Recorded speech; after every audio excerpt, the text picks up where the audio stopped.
Hi, everyone. We're going to get started. Welcome to our session today, which is called Large Comprehensive High Schools or Smaller High Schools. What are the benefits and what are the trade-offs? And I'm Anne-Marie Baines, founder and executive director of the Practice Space, a nonprofit in West Contra Costa and graduate of El Cerrito High School. And I am really pleased to be able to be your facilitator today. So we have a few housekeeping items before we jump into the session itself. But before we begin, make sure that you have selected your preferred language, Spanish or English, in the bottom toolbar. And this slide here helps you set up your Zoom language preference, which is really important for our session today. If you need assistance, because this world of technology can be tricky sometimes, if you're having trouble with sound or interpretation, please make sure to send over a chat and one of the staff members will respond promptly. All right, so this is one of the sessions as part of the West Contra Costa Education Fair, and it's going to be a really fascinating session because it's really important to be able to find the right fit for your child.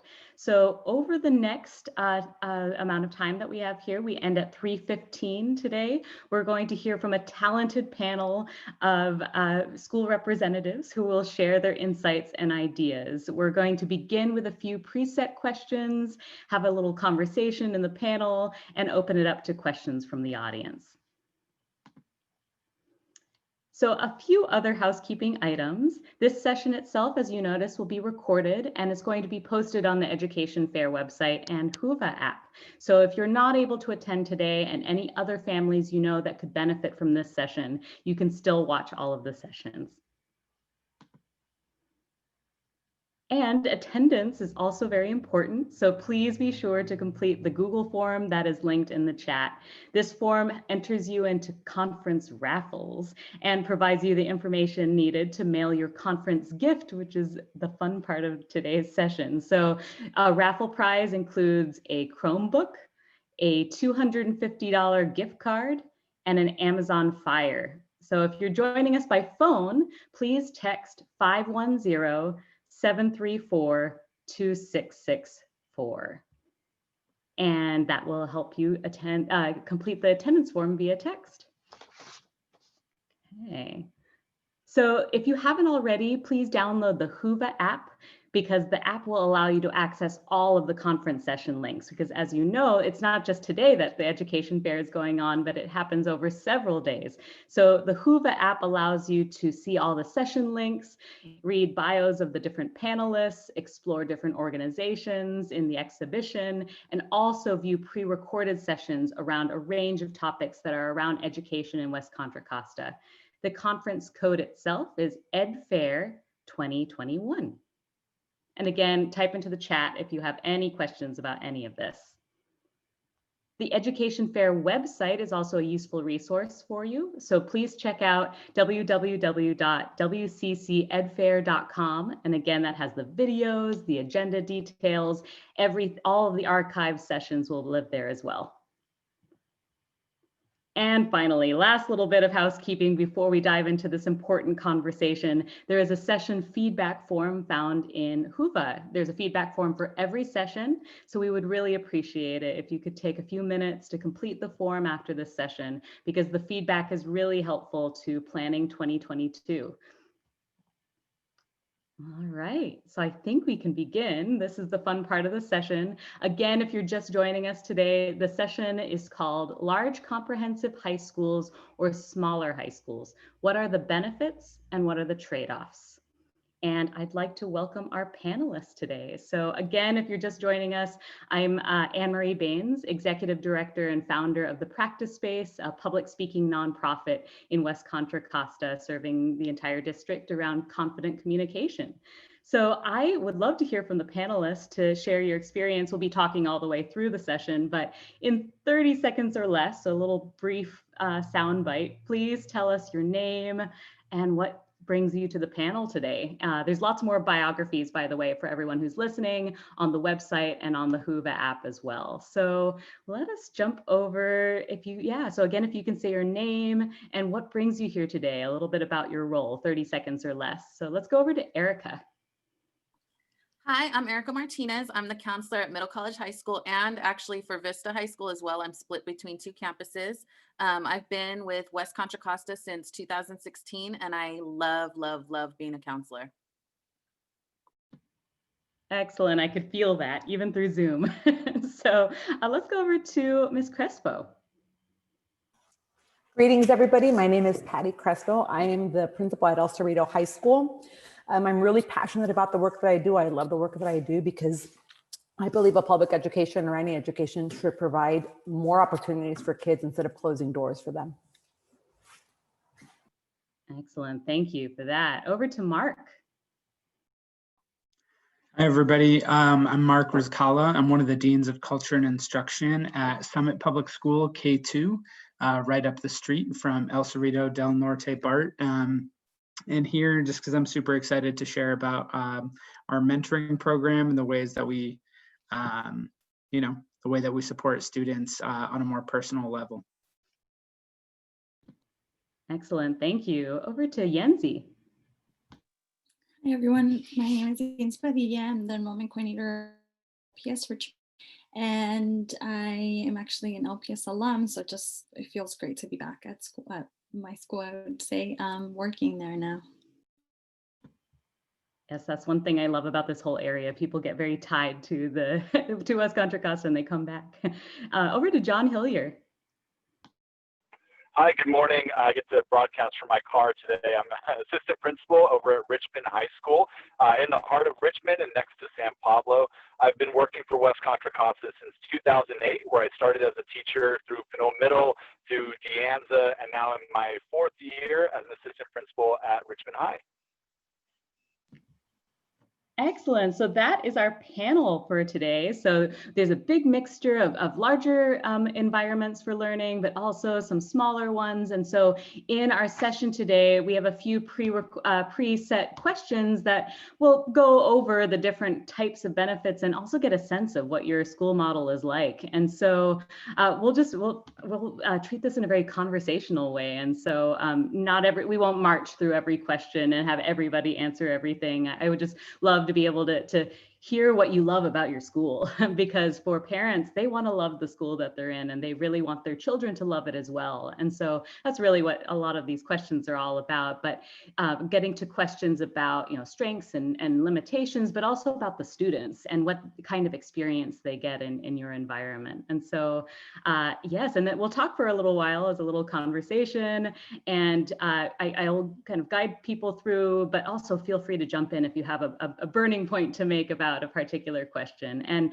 for all of you listening, you can also have time to ask your own questions, because I'm sure there's a lot on your mind.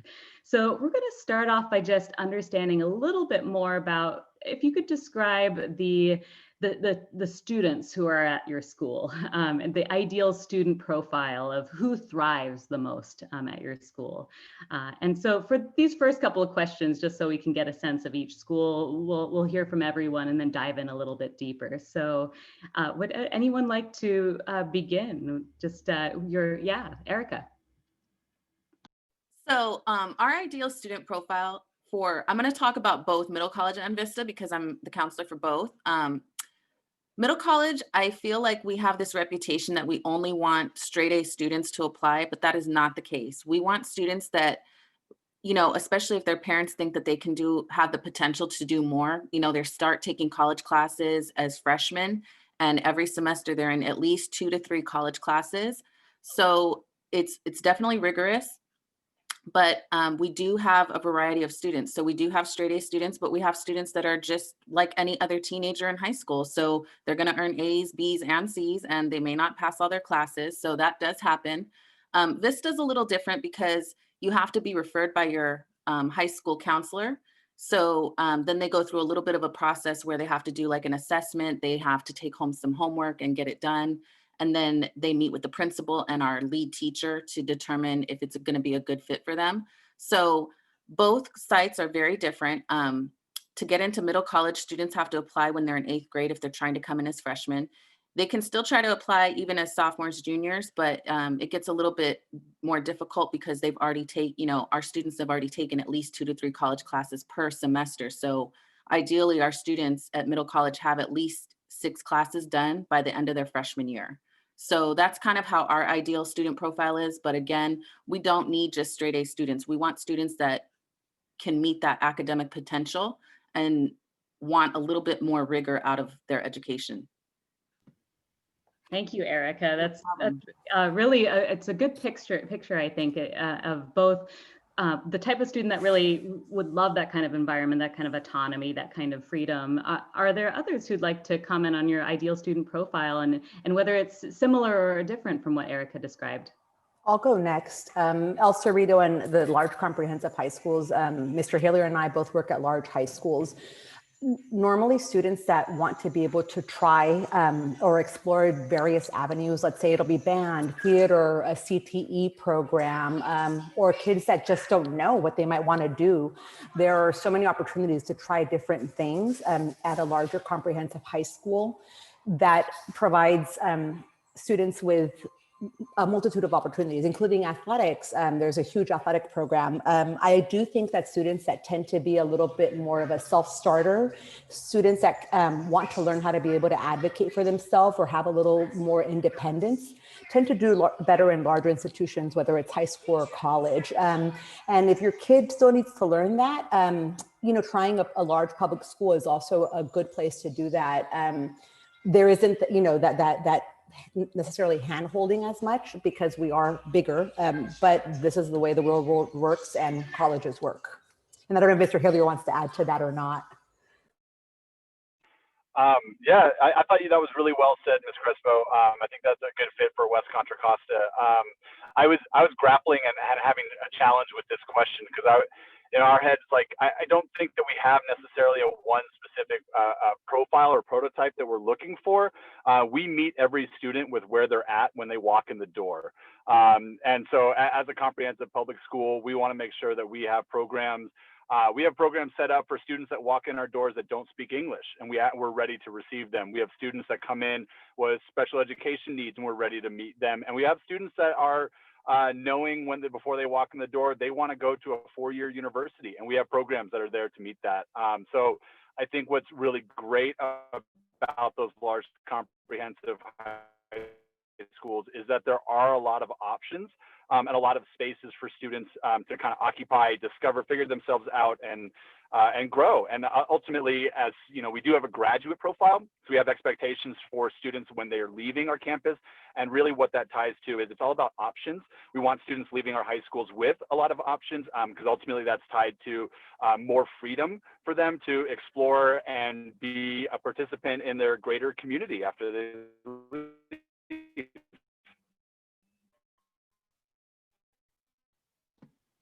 Excellent, thank you. That was really a helpful, both from both schools' perspectives, a really helpful framing of what makes the large comprehensive experience unique. Yenzi or Mark, do you have anything to add about yours? I can go. I feel like we like to think that we're prepared for to help any student regardless of prior scholastic success. So we do work hard to ensure that students have enough rigor and AP classes and things for those straight A students, but we also just have a lot of support services designed for students who need additional support. We have an amazing RSP team. So yeah, I think we like to think that we can just take about any student and help them thrive in our school setting. And that was Leadership Public High School. Yeah, it's Leadership Public Schools. Yeah. And I'll jump in. At Summit K2, yeah, I would agree with what a few folks shared that, yeah, I don't think we have this ideal profile of a student. Honestly, I think that because we're a little bit smaller, we're hovering right around 390 students for the high school right now. Every student has a mentor that they ideally are with for all 4 years of high school. And that with that mentor, they really develop the habits and skills and content knowledge to be able to, make whatever path they want to make. And whether that's college, whether that's a trade, or whether, whatever option they want to take as their concrete next step after high school. I think one of the big things that we're about is trying to increase students like self-direction and have them develop their own kind of like purpose and pathways. And so the programs are kind of more designed to cater to the individual student. So. Great, that's really helpful. With going back to this first question on this list of the strengths and limitations of the school model, when I was looking at the wording of this, and you already, I mean, you're here on a Saturday and you love your schools. So, you know, I think that passion already is shined through when you talked about the student profile. And so I guess I'm wondering more, you know, because the size is different so much. So when we're talking about size, are there things that parents out there should be aware of that are just more challenging and need a little bit further support based on the size of your school? Maybe I think, you know, either you know, John or Ms. Crespo can talk about the comprehensive one first, I think.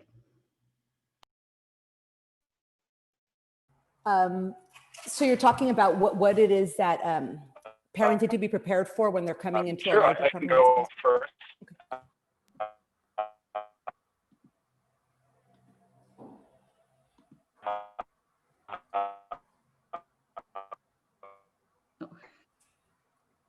John, you're cutting in and out. Okay. Okay, you can go ahead. Oh, sorry about that. I think that one of the things that, you know, parents need to really consider is that we do have a wide variety of programs for students. So I think a lot of people think that your kid should know what he or she is going to major in when they go to college at the age of 14, and especially by the time that they turn 18. One of the things that we really do prepare our students to be able to do is graduate A through G compliant, which means you can end up having a lot of doors open, but there's also doors that if you're interested in a CTE pathway, let's say it's like law, and your kid says, I really want to be a lawyer. And then they get into the law academy and they realize they hate the legal system. They don't want to do it. That's actually a great benefit for a student when they end up going into a program like that, because instead of spending 4 years of college and 3 years of law school, right? They can probably learn that when they're in high school. So I think that that's one of those things that really helps. Because we are larger though, I do want to say this again, is that there might not be as much hand holding when you have a class of 20 or a high school of 400. Very, very different kind of environment. However, in a large school, my school has 1,600 students. Inevitably, your child is going to find a place to fit, a group of people to fit in with, and we even have teachers that, compared to working in smaller schools, where they might have not been, let's say, accepted before because they might have been gay, lesbian, transgender. They feel very welcomed and supported in a larger, that happened at my school this year with a teacher. So I think that there's just a more kind of accepting place for a lot of students as well. And you know, we offer various services from severely handicapped, autistic, all the way to students that want to be in an IB program at Pinole Valley. We have a wide range, and a lot of our schools offer, again, CTE or academy pathway programs like law, medical.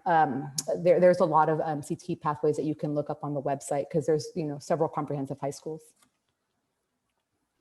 And Erica, I know in your, oh, go ahead, John. Sure. I'm so sorry. I'm sorry about getting cut off. You know, that possibly. I just want to piggyback on what Ms. Crespo was saying about those programs, the large comprehensive high school. I think that there is a lot of freedom in a larger high school, meaning that independent skills and abilities for our students really need to be developed at You're cutting out a little bit. early start. And that's something that we do focus on for the social emotional piece, and then also the independent piece as an independent learner. One of my favorite programs that we have at Richmond High is our Oiler Crew program, where every single incoming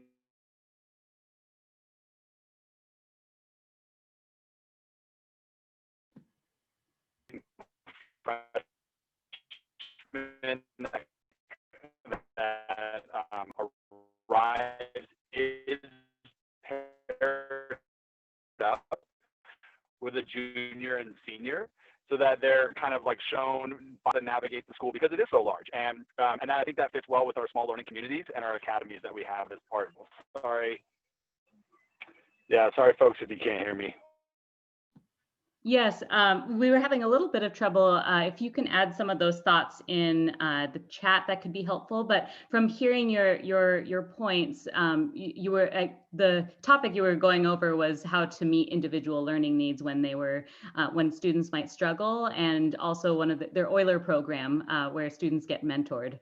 So we would love to hear more about that, because that's really helpful for parents to learn about. So yes, thank you for starting to tell that, and hopefully we can improve the reception as we go forward.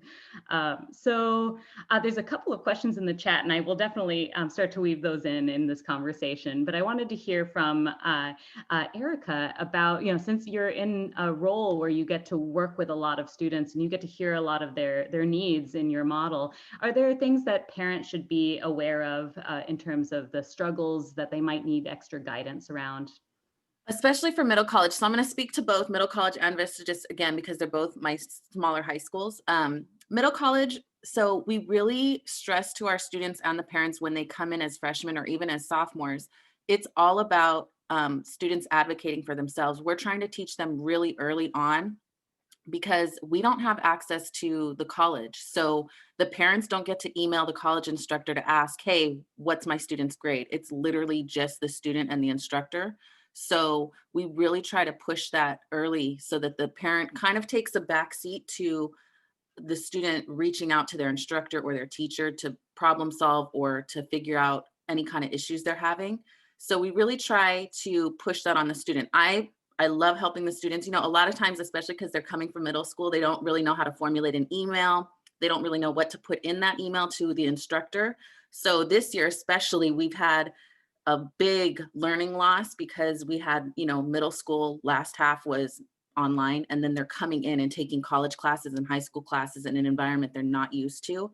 So the first semester was kind of rough, but we're trying to teach the kids, you really have to learn to communicate. I don't want them to suffer in silence. So I have, they can email me whenever they need something. I also use the Remind app, and I urge all of them to get on it, that because they're usually on their phones anyway. So they have access to me during office hours, Monday through Friday, like 9 to 4. I try to guide them on how they need to approach an adult or an instructor or a teacher. And then if a parent is having an issue with how the teacher, our middle college teachers are treating their student, or any issues, we try to connect the teacher and the parent so that they can have a conference. And then we step in as a last resort to help mediate any kind of issues. But, we really stress that student advocacy part. We really want students to learn early that it's important for you to have a voice and to make your needs known, or if there's any issues or problems. And same with Vista, because again, I only saw those students when we were on campus maybe once or twice a week, because I'm split between 2 high schools. And Vista, they show up maybe once a week because they have to meet with a teacher. So my strengths and limitations are very different than a big school. We also do see some kind of pushback from some parents about middle college, because we have a very strict ed plan we follow.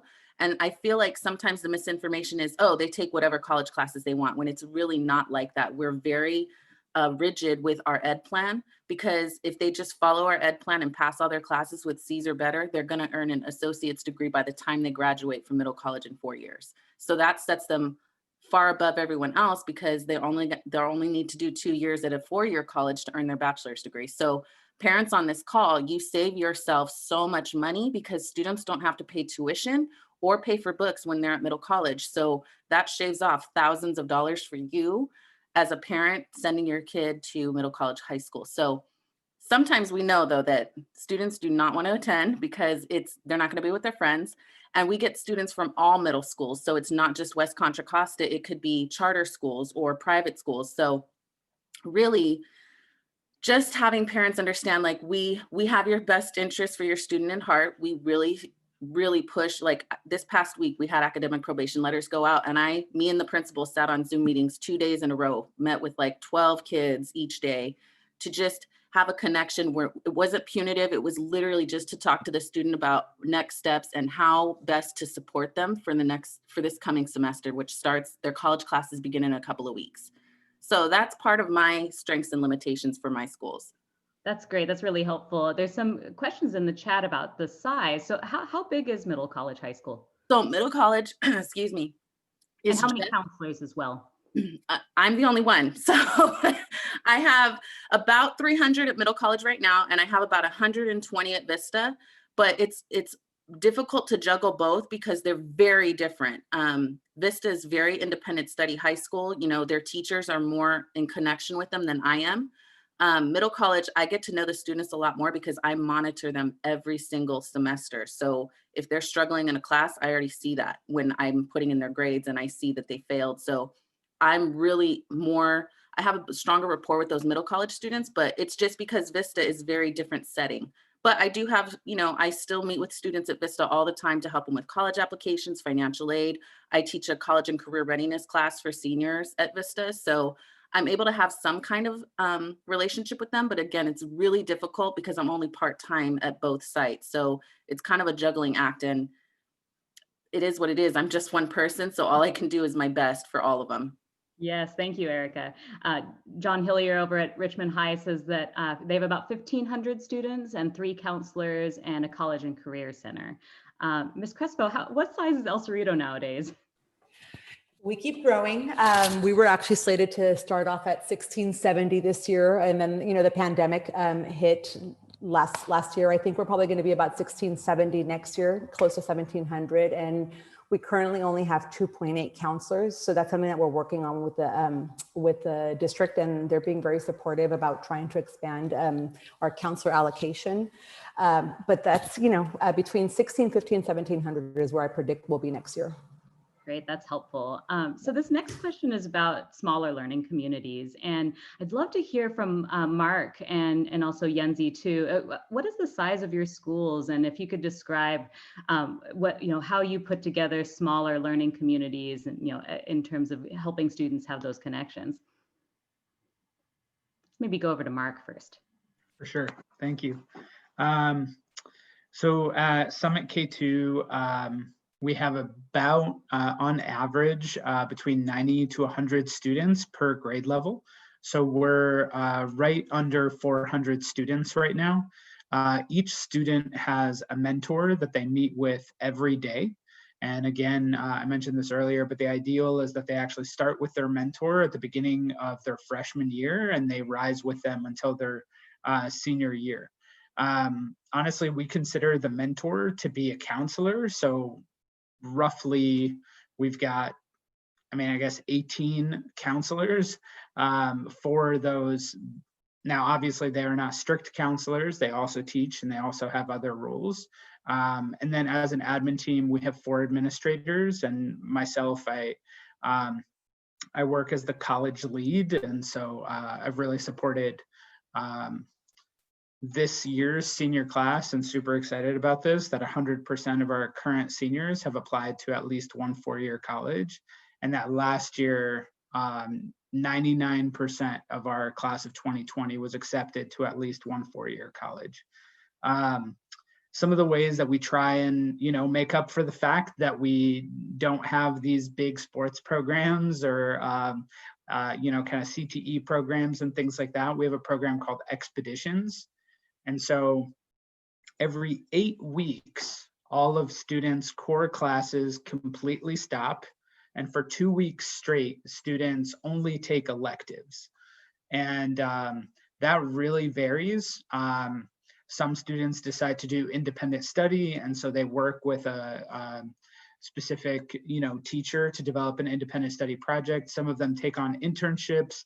one of our seniors is taking on an internship at as a kind of supporting line cooking and prep cooking and things like that. One of our seniors is doing an internship at a pet groomers. And so kind of thinking about like, how do you get exposed to a variety of different kind of possibilities within this expeditions program.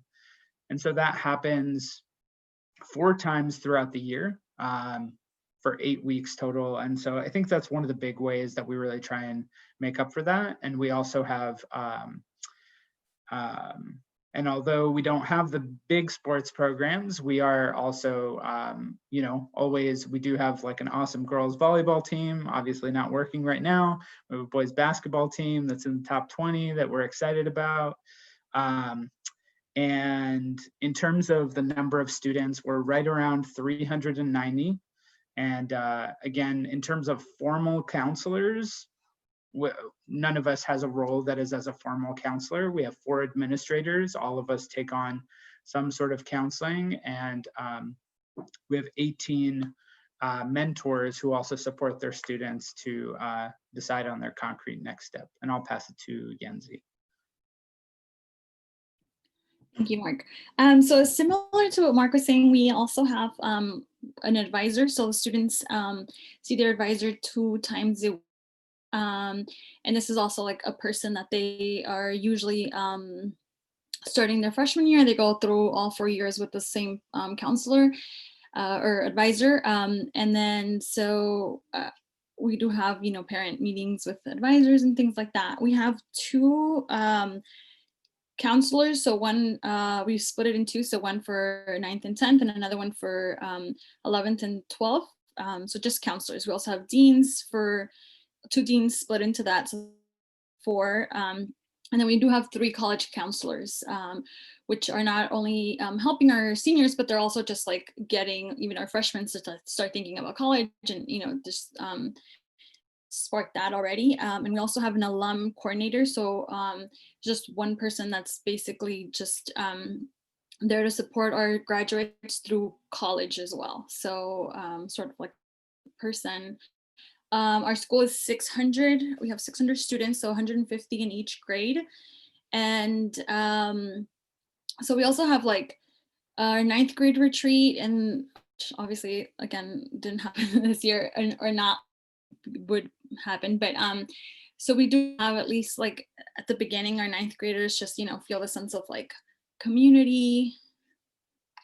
Sorry, I'm not sure if you can hear me because my internet's kind of weird. We can hear you. Okay. But we also have college week. So once, so 1 week out of the school year, we have, so all of our, depending on what grade you're on, you're doing different activities. So our 11th graders go to explore like all of the colleges in Southern California. And then our seniors are all doing internships in whatever they chose. And 9th and 10th grade students are just exploring local colleges for that week. Excellent. And would you say that's a program you're particularly proud of at Leadership?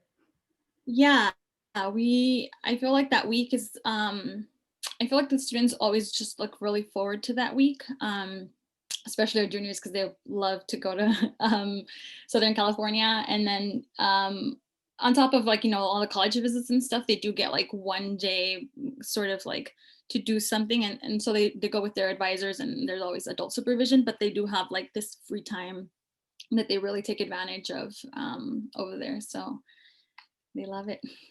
Yes, one thing I love about all these stories is that it's starting to bring to life, you know, what are the experiences that students are going to have at the different schools. And Ms. Crespo, you were speaking a little bit about how the large comprehensive model allows lots of room for different types of activities and different kinds of offerings. And so I'm curious if you could say more about any of the co-curricular activities that you're especially proud of that build community at your school.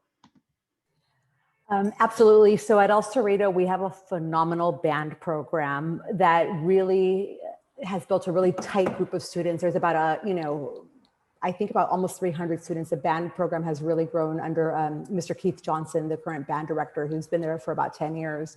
He's gotten to take students to Europe to play at Carnegie Mellon. It's, I mean, amazing opportunities for a lot of our students. We have an amazing jazz dance program as well.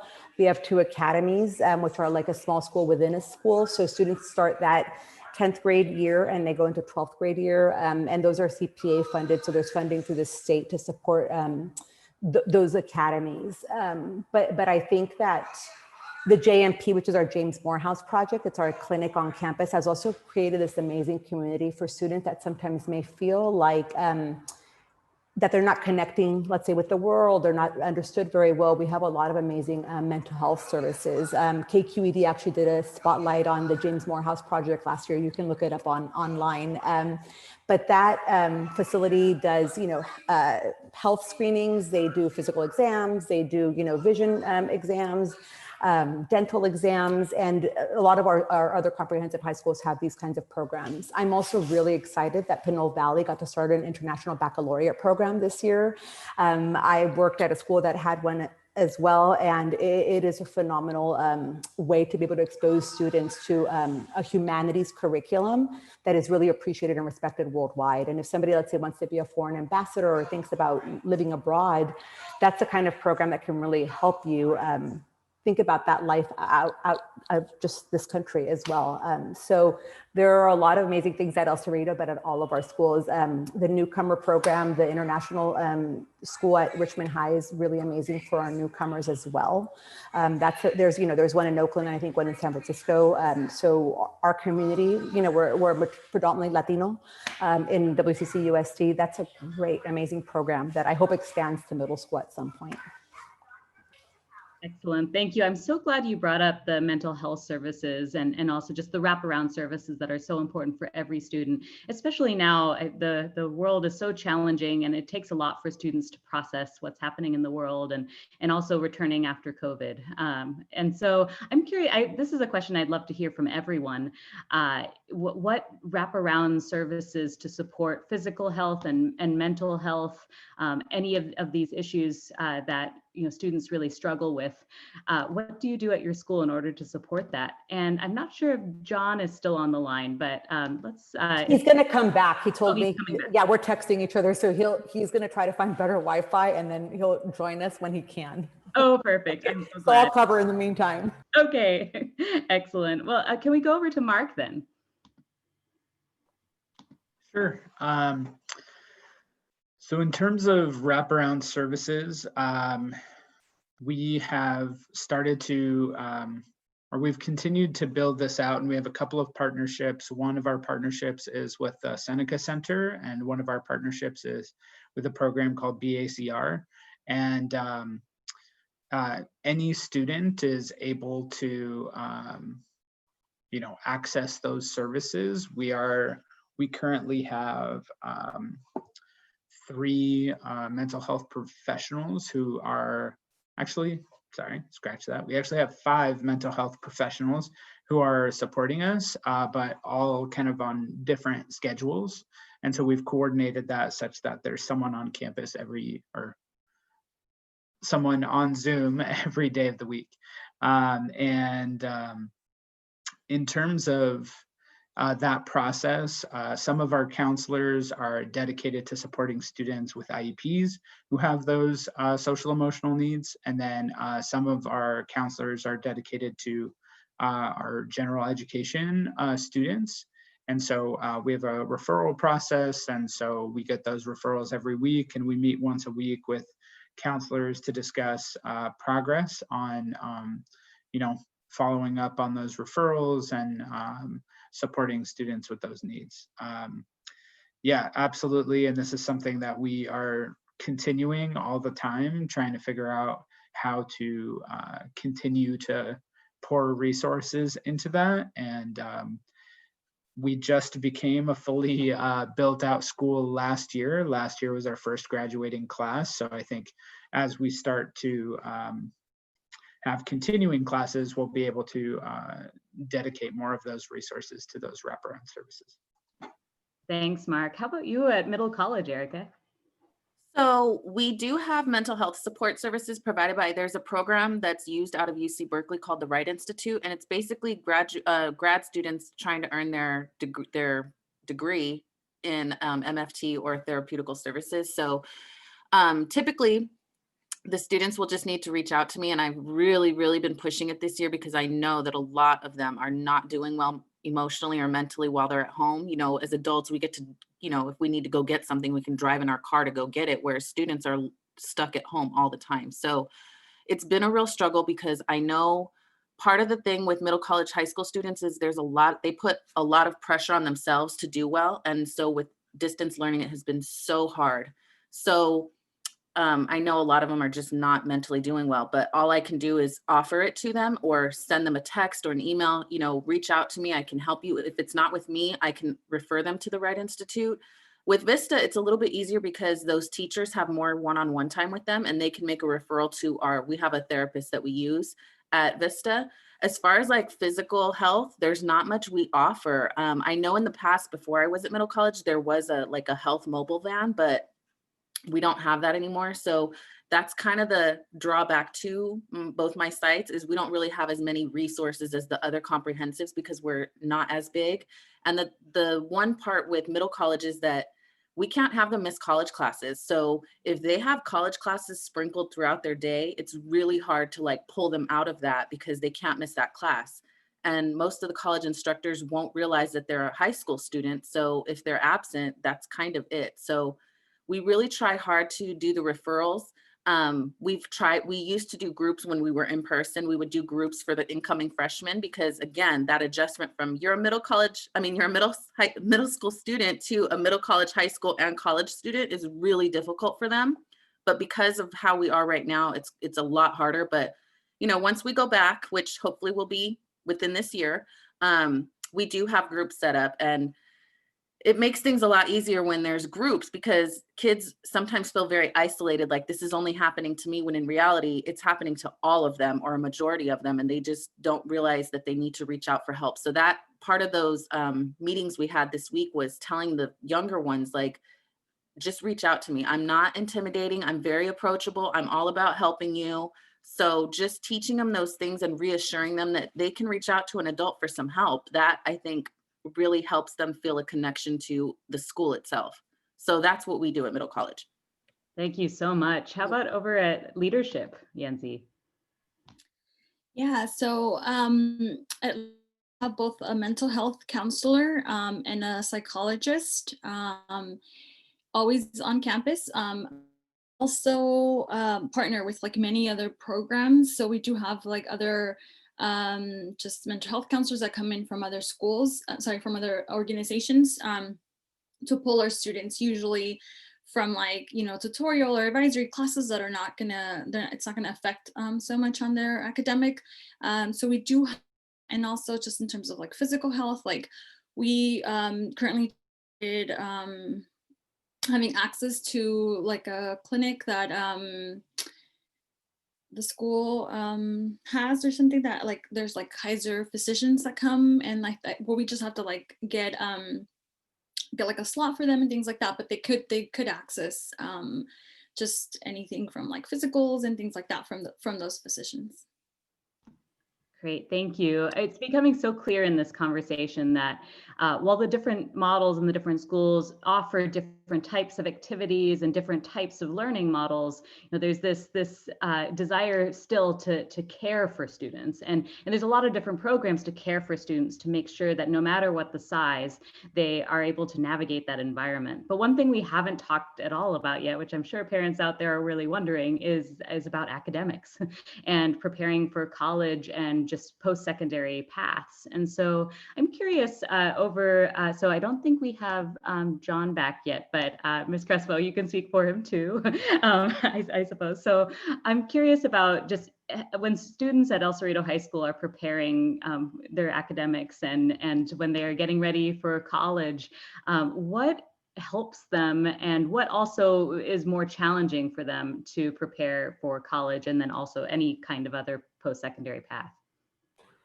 So we have our academic counselors, which are the counselors that end up assigning courses, for example, for students doing schedule changes.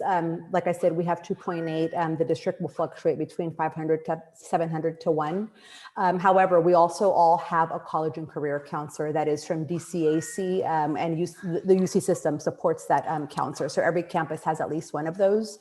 We have one as well. And I actually think that that along with our parents, we have like the SAS fund that really does a great job supporting our teachers, our parents. As a community, then we're able to really support our students getting ready to go to college. IAE, which is another one of our parent groups investing in academic excellence, does writer workshops for the statement of purpose all through October, November. And they have different people from, somebody from UC Berkeley that helps guide parents and other teachers on how to read essays, give feedback. And so this goes on for several weekends. My goal is that every child is A through G eligible because I have my own 7-year-old. And if you were to tell me that she's not, some kids aren't meant to go to college. That's not my kid, right? We all want our kids to go to a 4-year college. So I think when people say that, it's really a cop-out or an excuse to really have inequities persist. And so that's something that I and I know the other principals at the high schools are really addressing head on. Every kid should go to college if they so choose, right? I shouldn't be closing doors for them. So that is the big push with us and our teachers and our counselors and our community and our parents. Who am I to close a door? And if somebody was doing that to my own child, I would not have it. And so I don't have it for any of my 1,600 kids because I treat them exactly the same way I treat my own 7-year-old July. Thank you. That's really helpful. I know at the other school models, middle college, leadership, summit, I'm curious, what is unique about your school model in terms of preparing students for college? I can take that one. I mean, honestly, they're college students when they're freshmen. I will say, just to brag, 75% of them will go on to 4-year schools. They're, like I said, you guys, they're already going in with, most of them will have their 60 units as an associate's degree. The other 25 will either remain at CCC because they have to retake classes they didn't pass, college classes, but they will obviously transfer once they get that, and it won't take them the 2 years. It will be less than that because they're just making up classes they didn't do well in the 4 years they were with us. I'm very, very diligent about monitoring their grades every semester because I have a worksheet where I update every semester. So I know to put them back in. So the district uses Edgenuity for credit recovery. In the past, I've been over that, but it hasn't been a good fit because the students just don't have the discipline to do online work. So now when I started with middle college at the end of 2017, 2018 school year, I started putting students back into the class with the teacher because I can do that with their schedule. I have to create their schedules twice a year. So if they didn't pass bio the first semester, well, the following year, they're going to be in bio with the freshmen as a sophomore because I don't want them to have to do online learning because I feel that it's not always good for them when they can just get the instruction in person. So all of our classes are A to G, and a majority of their classwork comes from CCC, so those college classes transfer. All of the courses, a majority of them, in fact, all of them will transfer to CSUs. A majority of them will transfer to UCs. So when I'm helping the students apply to college, I already know, and this year was great because I got to do one-on-one with all of my seniors to help them apply. So I'm like an expert at CSU applications, UC applications, and Common Application, just because I didn't get that opportunity in the past years when we were in person. Now it's like I know and I understand how to fill out the application with them. I could probably do it in my sleep. I did it with like 70 seniors this year. So we really do prepare them. Like the whole program is all based around you plan on furthering your education and going on. So that's kind of it. Vista, it's a little harder, but I still do the same type of thing. If they want to meet with me to get college application help, I'm all about setting up a Zoom with them, or even in person. If they wanted me to meet with them on a certain day, I can do that too. So that's kind of how our program works. Again, middle college we're on the college campus. So it's kind of a given that they're going to go on to a 4-year school at some point. Thanks, Erica. You must be tired right now with all that. Honestly, I love, this is the best career choice I've ever made. In my bio, I used to be a probation officer. Working in education, hands down, best soul satisfying career ever. I love helping kids because I didn't get that experience as a high school student. And I don't want you know, a lot of our students have parents that are immigrants. So they're first gen, they have no idea what to do. Their parents aren't able to help them. So I want to be that person that helps them through this process and answers their, I always tell them, I'm your tour guide. So ask me all the questions you want because I will probably have an answer for you. That's great. I want to make sure we have enough time to go through any audience questions, but from Yenzi or Mark, is there anything you'd like to add about the college preparation process? I can just add really quickly. So like I said, we do have 5 people working with our seniors, with our 150 seniors. There's 3 college counselors. We have an academic counselor. We also have like a college and career counselor who's also just helping them look into careers. And like I said, that helps them when the seniors are looking into doing the internships and things like that. So our mission is to get all our students ready for college. So I think we're just committed into sending all our students to college and helping them even while they're in college to make sure that they also graduate from college. I resonate so much. Obviously, a room, a Zoom room full of educators. Like I think, we're all talking about equity and making sure that everybody has their choices and their options. And that's, I mean, Summit K2, we definitely resonate with that. And I definitely resonate with that personally. In terms of the programmatic things that we do in every year, non-COVID years, students take a college trip in the spring. And so that's at every grade level. We really want students to be able to see what that college campus is like and that idea early on. In terms of our classes in their 11th grade year, they take a class that's called College Readiness, also Concrete Next Step. And so both of those are actually starting to get them to think about what do they want really for their lives, after high school, post high school, whether it's thinking about a career, what goals they might have, things like that, and seeing how college fits into that. We also, similar to El Cerrito High, we have a partnership with DCAC, and so we do have a college advisor on campus who's also been supporting us. And resonated with what Erica was saying. I did not realize I would, know the college applications so well by the end of this season. The number of times that I had students share screen and, okay, click this, click that, So I really resonate with that, and we're super excited that we got all of our students to apply. And there are still applications rolling in for some of the later applications. I think the only part that I really wanted to add as well is just we really do try to have these individual conversations in our mentoring program, like where do students see themselves? And combined with that, we also have like a pretty defined course schedule. And so we've been, we actually don't restrict in terms of AP classes and things like that. All students actually take AP classes, and all teachers, even the AP teachers, are supporting all students in being able to meet those requirements. And so what we actually do is for their junior year, we pay for one of their AP exams.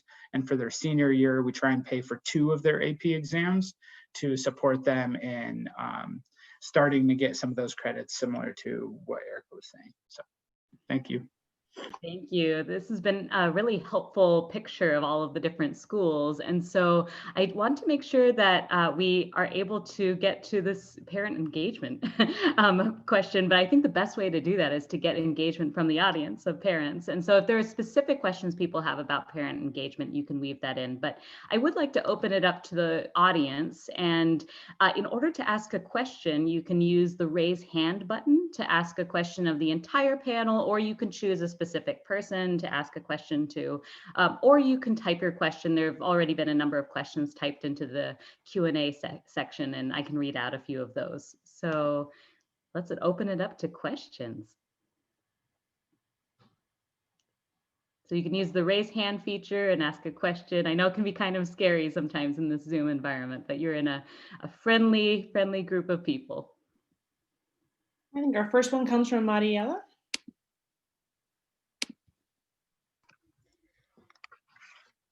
Hello, my name is Mariela Cuellar. I'm a parent. I have a daughter in Richmond High School, and my twins go to Making Waves.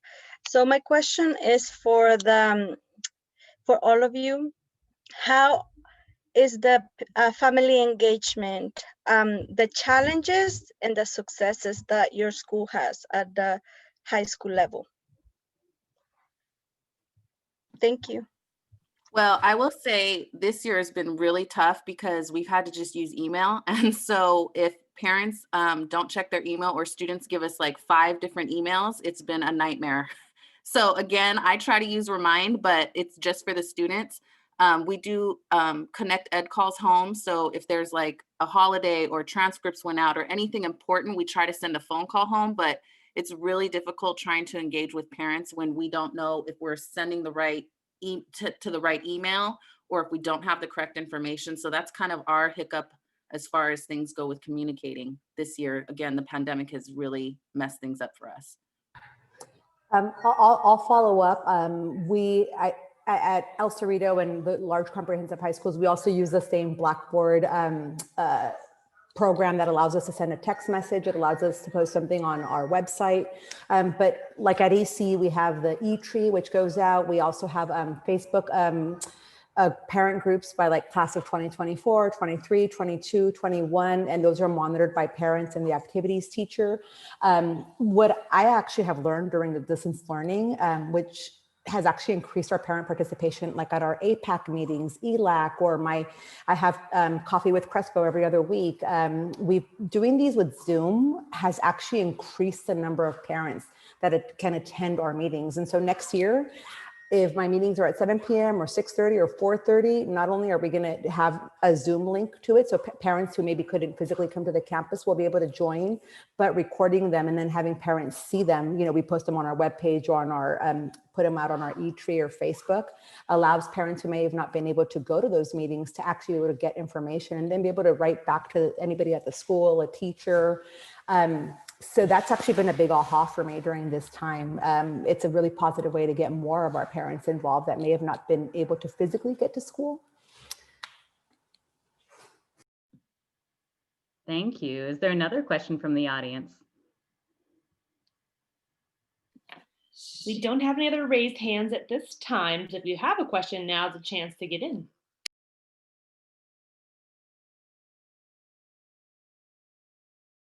No. Tomasa, what is your question? Mi pregunta es para todos. Es que si un alumno avanzado quiere tomar clases de las que tiene en su calendario para el próximo semestre, ¿pueden tomarlas ahí mismo en el plantel o a fuerza los tiene que tomar afuera de la escuela en la que está? Lo que dijo al principio, como no lo vimos muy bien, se cortó un poco. Quiere preguntar si hay un curso que alguien tiene que tomar que es un curso avanzado que no ofrecemos en la escuela. No, que si un niño que está avanzado y puede tomar más clases ahí mismo en la escuela o solamente a fuerza tiene que tomar las para su puesto. Esto depende en la escuela. Si va a middle college, quizás puedan tomar otro durante el día. En El Cerrito pueden tomar también cursos afuera en el colegio comunitario o pueden tomar quizás una clase extra durante uno de los 2 semestres. Pero casi en todas las escuelas grandes pueden tomar cursos en el colegio comunitario o también pueden agregar quizás un curso durante el día escolar si su horario lo permite, si no han agarrado una F en otra clase y tienen que repetir una clase. Muchas gracias. De nada. And we have time for one last question from Teresa Hernandez.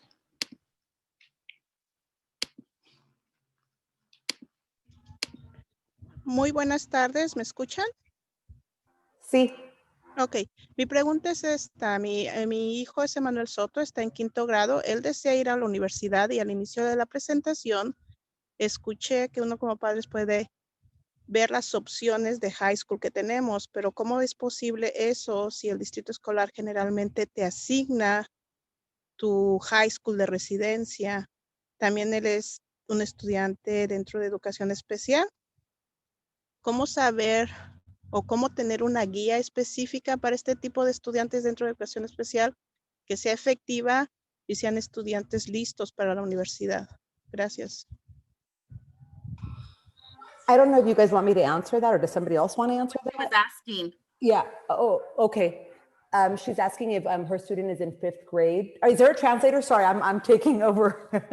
Sería maravilloso si lo traducen. Okay. That her son is in 5th grade and is in special ed, and how is it that parents can really select a college path for their kids if, let's say her son is in 5th grade right now, what kind of plan can we start to set up for kids in 5th grade so that they are successful in order to get to college by the time they graduate high school? What can she as a parent do to make sure her child embarks on this journey? Y lo del distrito escolar que nada más nos dan escuelas de residencia.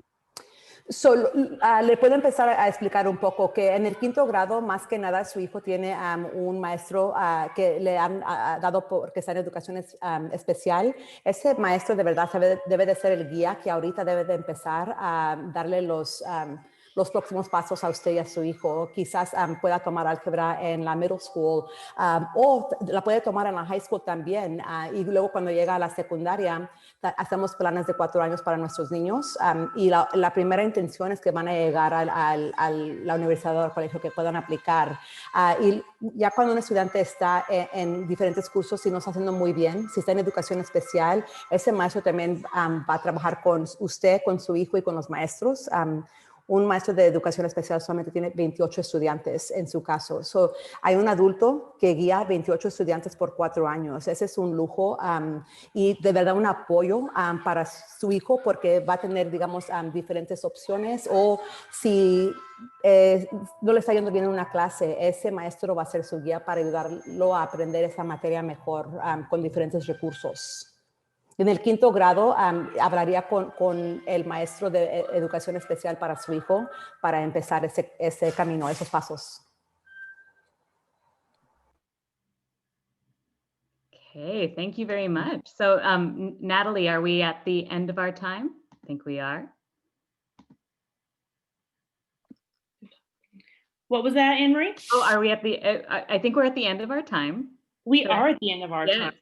So I've really enjoyed this conversation. I mean, as a longtime West Contra Costa resident, go Gauchos, it just means a lot also just to be in the company of such caring educators. All of you really spoke to the different models of your schools, the different co-curricular options, but also mental health services and college preparation. And so your students will be cared for and they will be able to succeed. And if you have follow-up questions, I'm sure you'll be able to continue to follow up. There's just so many great resources on the website, as I mentioned before.